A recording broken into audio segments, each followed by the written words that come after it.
Kakak harap semuanya sehat terus ya, selalu bersuka cita, selalu happy dimanapun adik-adik berada. Oke, adik-adik, siapa yang minggu lalu ikut ibadah? Ayo siapa? Kak Susan ikut ibadah loh. Nah, hari ini kita mau ibadah lagi, ibadah online. Adik-adik harus percaya ya, walaupun kita ibadahnya di rumah, tapi adik-adik harus percaya Tuhan Yesus ada di tengah-tengah kita. Jadi tidak mengurangi sukacita adik-adik ya, harus tetap fokus, harus tetap semangat beribadah untuk Tuhan. Oke, hari ini hari apa? Ayo, hari Minggu, tapi ada satu yang penting. Hari ini hari apa? Hari ini hari kebangkitan Tuhan Yesus, hari Paskah. Tuhan Yesus telah mengorbankan dirinya untuk kita semua. Yesus mati di kayu salib untuk kita semua. Dan hari ini Tuhan Yesus telah bangkit untuk menyelamatkan kita semua. Jadi adik-adik harus bersuka cita untuk Tuhan. Adik-adik harus memberikan yang terbaik untuk Tuhan. Oke, hari ini kita mau bersuka cita untuk Tuhan. Kita angkat satu pujian.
Adik-adik, kita belajar sama-sama ya.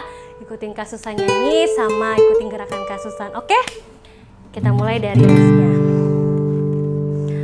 Yesus hidup, Dia bangkit, Dia naik ke surga, siapkan tempat bagiku. Yesus hidup, Dia bangkit,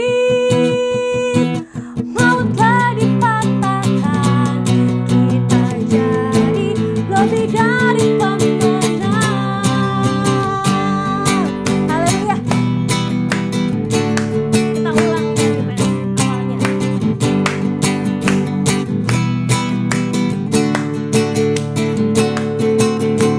Kuasa maut telah dikalahkan oleh darah anak domba Allah. Semua musuh telah ditaklukkan oleh kebangkitan Tuhan kita. Yesus hidup, Yesus hidup, Dia bangkit, Dia naik ke surga, siapkan tempat bagiku. Yesus hidup, Dia bangkit, maut telah dikalahkan, kita jadi lebih dari pemenang. Yesus hidup, Dia bangkit, Dia naik ke surga, siapkan tempat bagiku. Yesus hidup, Dia bangkit, maut telah dipatahkan, kita jadi lebih dari pemenang. Kita jadi lebih dari pemenang. Kita jadi lebih dari pemenang.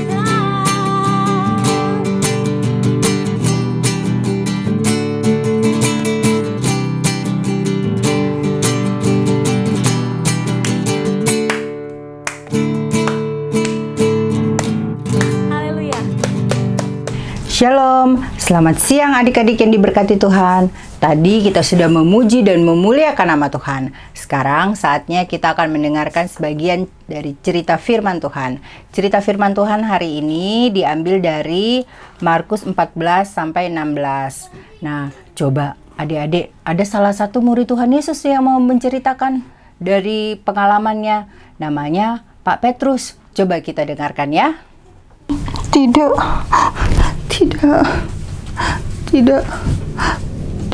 Tuhan, kamu jangan mati, Tuhan. Tahukah kalian apa yang terjadi dengan guruku? Apa? Kalian tidak tahu?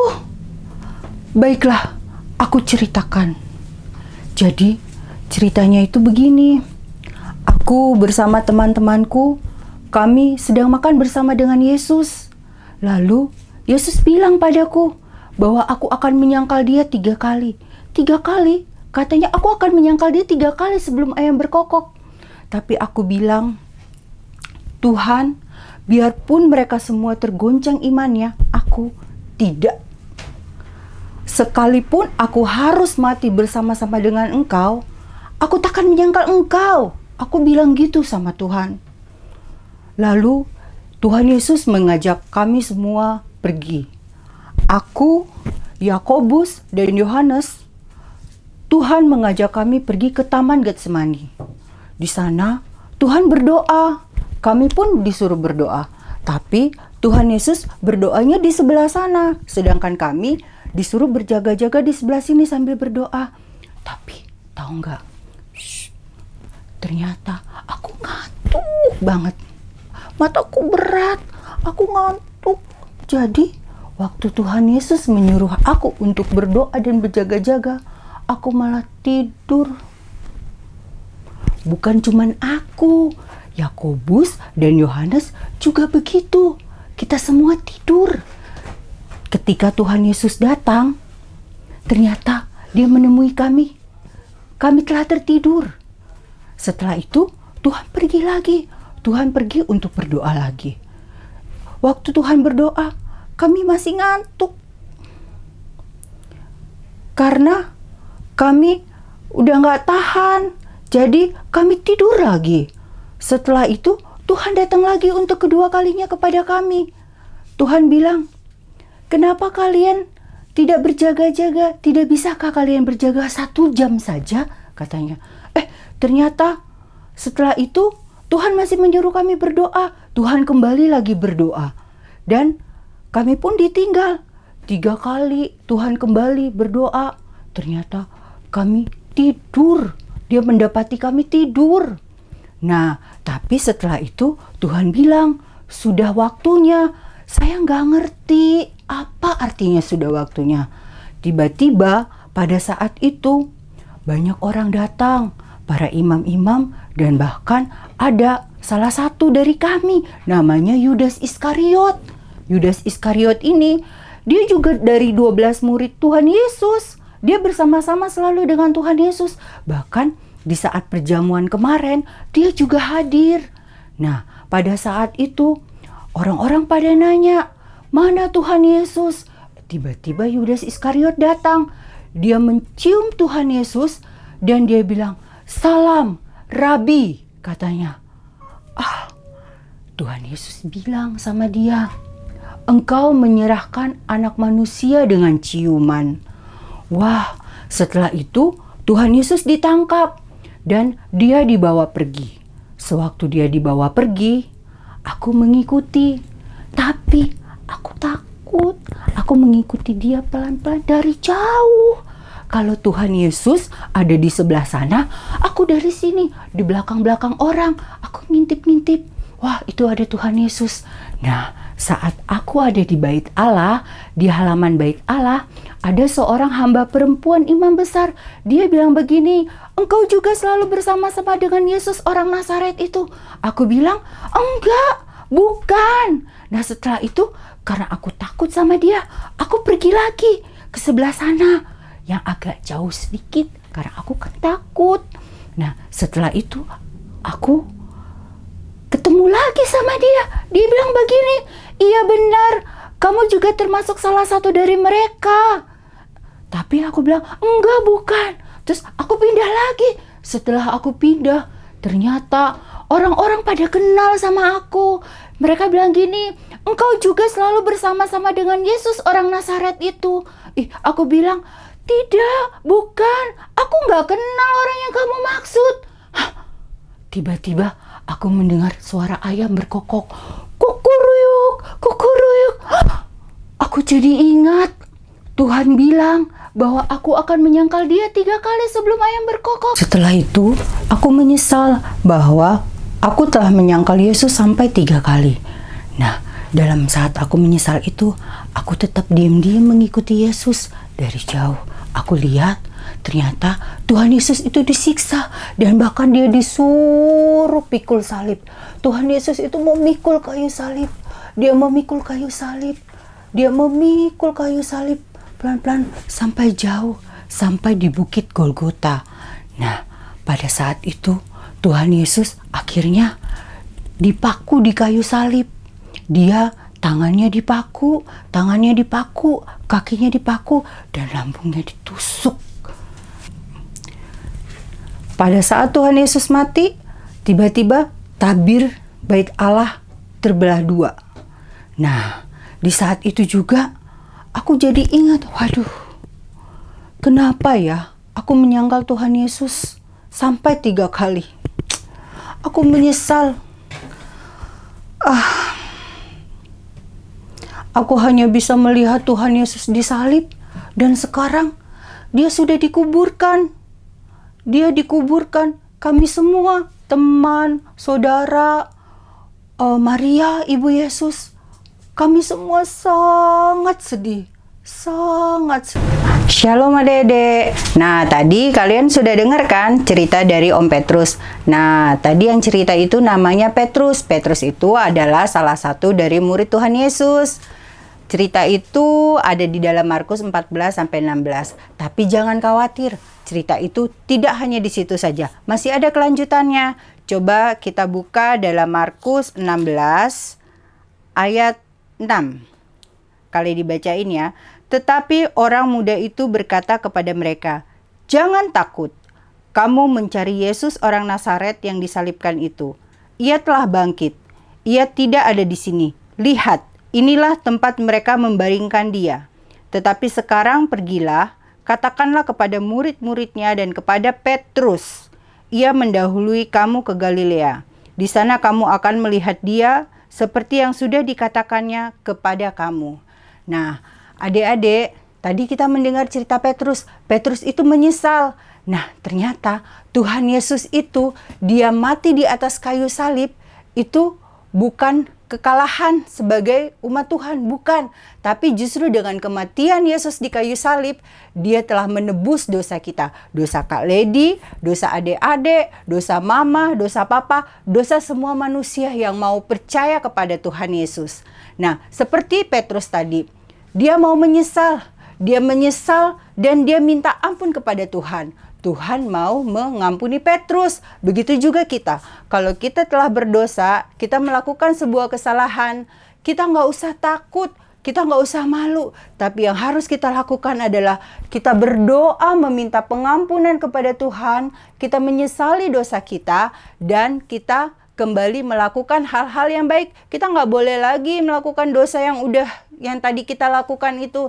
Jangan kita menyesal, terus nggak taunya dibikin lagi. Nah, itu nggak boleh. Jadi kalau kita menyesal, kita harus berusaha untuk tidak melakukan dosa itulah lagi. Dosa itu apa ya? Nah, dosa itu adalah pelanggaran terhadap perintah Tuhan. Jadi kalau Tuhan itu menyuruh kita harus berbuat baik, kita suka menolong, kita nggak boleh marah-marah, itu harus kita lakukan. Kalau misalnya kita marah-marah terus, berarti kita tidak melakukan perintah Tuhan, kita melanggar perintah Tuhan, itu dosa. Nah, kalau begitu kita harus minta ampun dan berdoa kepada Tuhan. Dan kita harus berusaha untuk supaya kita tidak melakukan dosa itu lagi. Nah, seperti itu. Jadi di sini siapa adik-adik yang mulai dari sekarang, mulai dari hari ini, kita akan berusaha untuk melakukan yang terbaik buat Tuhan. Kita akan berusaha untuk menghargai pengorbanan Tuhan Yesus di kayu salib. Karena kalau Tuhan Yesus saja dia mau berkorban untuk kita supaya kita diselamatkan, makanya kita juga harus menghormati dan menghargai pengorbanan Tuhan Yesus itu. Kita harus selalu berbuat baik. Kita harus selalu berusaha untuk menuruti semua hukum-hukum dan perintah-perintah yang Tuhan berikan kepada kita. Nah, sampai di situ cerita hari ini. Sekarang mari kita berdoa. Tuhan Yesus, terima kasih Tuhan untuk kebaikan-Mu dalam kehidupan kami. Terima kasih Tuhan untuk pengorbanan Engkau di kayu salib buat kami. Kalau Engkau telah menebus dosa kami Tuhan, Tuhan, kami mau menghargai Engkau. Kami mau menghargai pengorbanan-Mu di kayu salib Tuhan. Ajarkan kami untuk selalu dengar-dengaran akan perintah-Mu. Ajarkan kami untuk Tuhan selalu memberkati banyak orang Bapa. Terima kasih Tuhan supaya kami juga mau Tuhan melakukan hal yang terbaik buat Engkau. Dan juga Tuhan pada saat ini kami mau berdoa untuk bangsa dan negara kami Tuhan.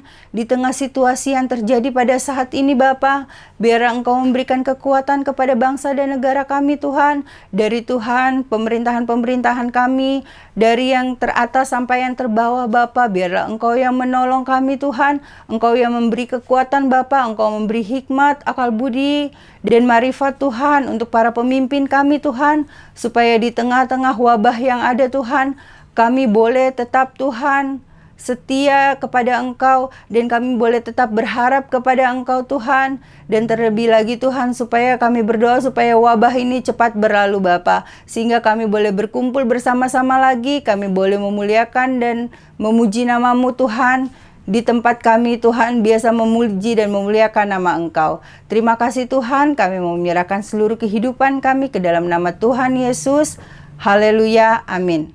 Nah, Shalom adik-adik, tadi kita sudah mendengarkan sebagian dari cerita firman Tuhan. Kali ini Kak Lady mau ngajak kita untuk bereksperimen sambil mengingat-ingat apa cerita firman Tuhan tadi. Nah, kali ini Kak Lady punya gelas kosong. Gelas kosong ini mengingatkan kita akan hidup kita. Pada awal mulanya, Adam dan Hawa itu, dia tidak berdosa. Dia suci. Tuhan menciptakan Adam dan Hawa itu serupa dan segambar dengan Allah. Lalu iblis membujuk Hawa. Nah, di sini Kak Lady punya minuman berwarna. Nah, minuman berwarna ini Kak Lady ibaratkan atau Kak Lady mengingatkan Kak Lady bahwa ini adalah dosa. Nah, ketika iblis membujuk Hawa untuk melakukan dosa, Hawa itu mulai melakukan dosa. Dia melanggar perintah Allah. Nah, Hawa melakukan dosa dan manusia melakukan dosa. Manusianya yang lain lagi melakukan dosa. Semakin hari dosa semakin bertambah, semakin bertambah, semakin bertambah, dan semakin bertambah. Nah, semua orang ternyata sudah berdosa. Semua orang telah kehilangan kemuliaan Allah. Karena itu, dosa telah memisahkan manusia dengan Allah. Manusia yang tadinya itu bisa berhubungan dengan Allah, akhirnya hubungan manusia dengan Allah terputus karena dosa. Tapi jangan khawatir, ternyata Tuhan Yesus mati di kayu salib. Nah, ini cairan ini mengingatkan Kak Lady akan kasih Tuhan Yesus. Nah, Tuhan Yesus mati di kayu salib untuk menebus dosa kita. Nah, kita yang sudah berdosa itu, Tuhan Yesus rela mengorbankan dirinya. Dia rela mengorbankan dirinya buat kita supaya kita itu boleh kembali lagi bisa berhubungan dengan Bapa. Nah, ternyata ini Kak Lady pakai cairan pemutih. Nah, ternyata kuasa darah Tuhan Yesus mampu menyucikan dosa kita. Nah, tadi yang tadinya kita berdosa, kita menjadi bisa pulih lagi hubungan kita dengan Tuhan, menjadi pulih lagi hubungan kita dengan Bapa karena pengorbanan Tuhan Yesus di kayu salib. Tapi kita harus ingat bahwa Tuhan Yesus bukan hanya mati di kayu salib, tapi Dia telah bangkit. Hari ini Tuhan telah bangkit. Tuhan telah menebus kita. Tuhan telah membawa kita supaya kita bisa dekat lagi dengan Allah Bapa. Oke adik-adik, sekarang waktunya kita menghafal ayat hafalan. Kak Susan akan membagikan ayat hafalan. Nah, kali ini ayat hafalannya lagu-lagu dan gerakan. Jadi adik-adik harus menghafal lagunya dan gerakannya ya. Oke, ikutin Kak Susan ya.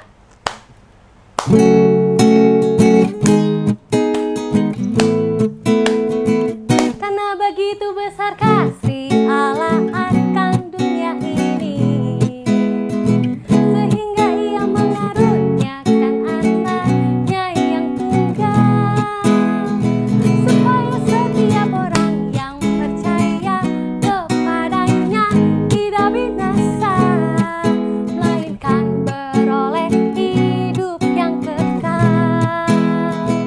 Yohanes 3 ayat 16.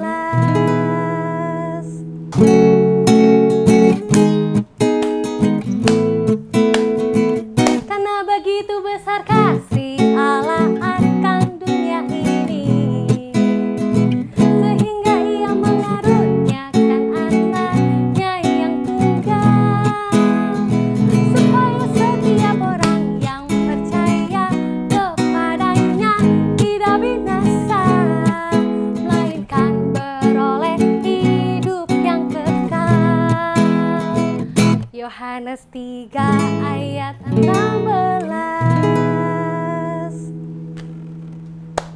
Oke, coba di rumah ya dan perkatakan dengan iman. Oke?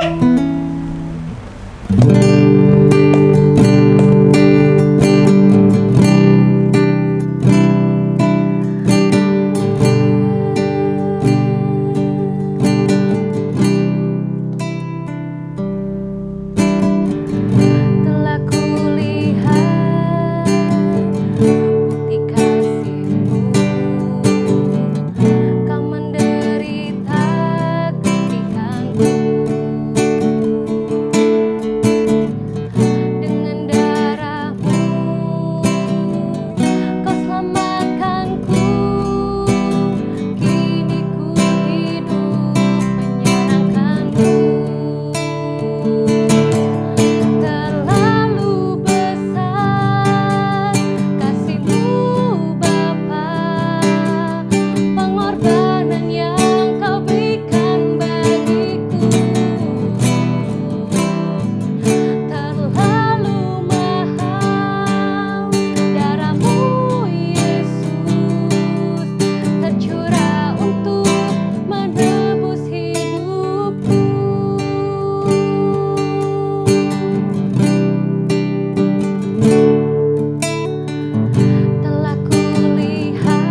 Kita kali ini mau buat prakarya dengan kertas origami, atau kalau nggak punya bisa pakai kertas apa aja yang bentuknya seperti ini. Nah, kita mau buat pembatas buku dan pola salib. Nah, pertama-tama kali diajarin dulu untuk membuat pembatas buku. Pertama-tama kertas ini kita lipat dua, menjadi seperti ini, lalu kita lipat dua lagi.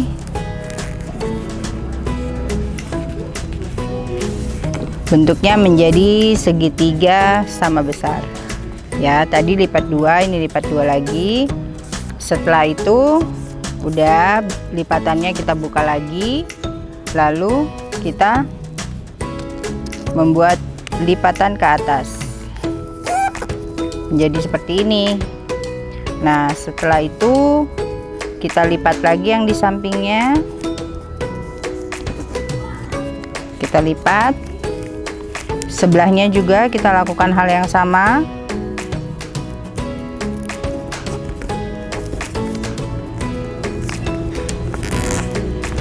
Kita lipat, sesudah itu kita buka lagi, lalu kita lipat dari sini ke sini.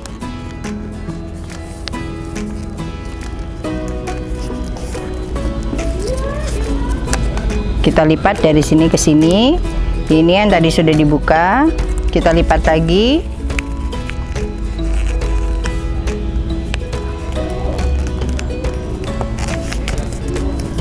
Nah, udah jadi seperti ini.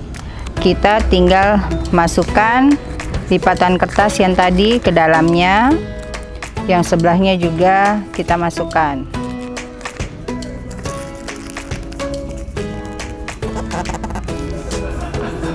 Nah, sudah jadi seperti ini.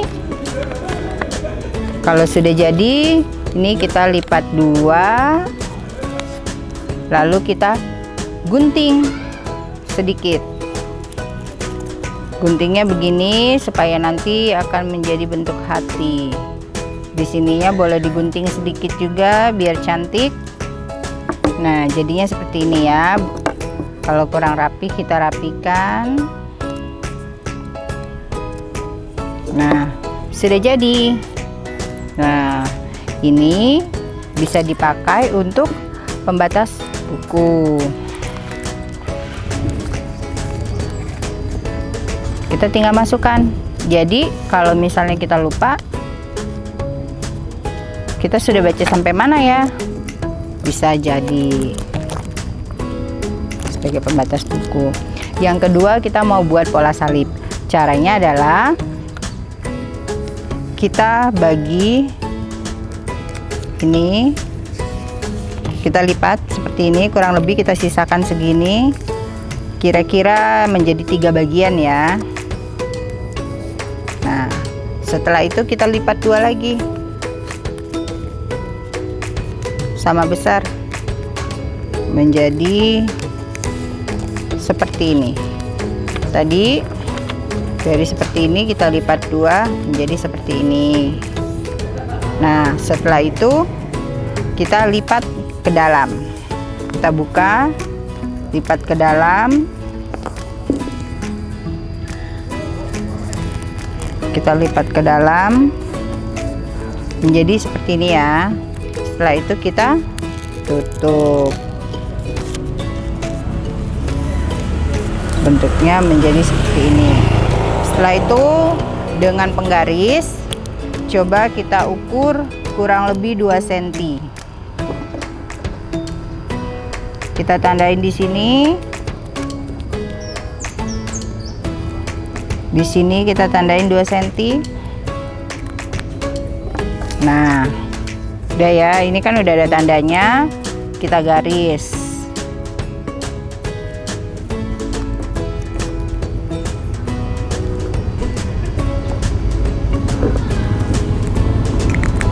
Sudah kita garis.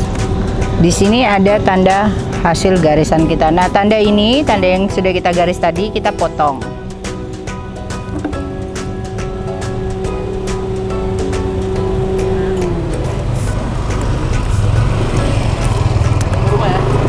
Kita kita potong. Nah, ada tandanya seperti ini. Ini ada kelebihannya ya.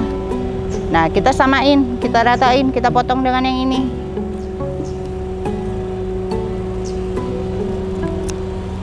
Nah, sudah sama. Sekarang kita tinggal buka. Neng, pola salib kita sudah jadi. Ini juga bisa dipakai untuk, oh, ini Kak Lady mau tandain yang di sini. Nah, sudah jadi. Nah, kenapa hari ini kita buat pembatas bukunya bentuk salib dan bentuk hati? Karena ini mau mengingatkan kita akan kasihnya Tuhan Yesus yang sudah mati di kayu salib buat kita semua. Halo adik-adik, kali ini kakak akan memberikan kalian 3 challenge. Challenge yang pertama adalah menyanyikan lagu Hompila Hompimpa dengan gerakan. Yang kedua, menghafal ayat hafalan dengan lagu dan gerakannya juga. Dan yang ketiga, membuat prakarya. Dan jangan lupa untuk upload ke Instagram dan tag ke @baritokids atau kirim ke guru kelas masing-masing. Selamat mengerjakan. Tuhan Yesus memberkati.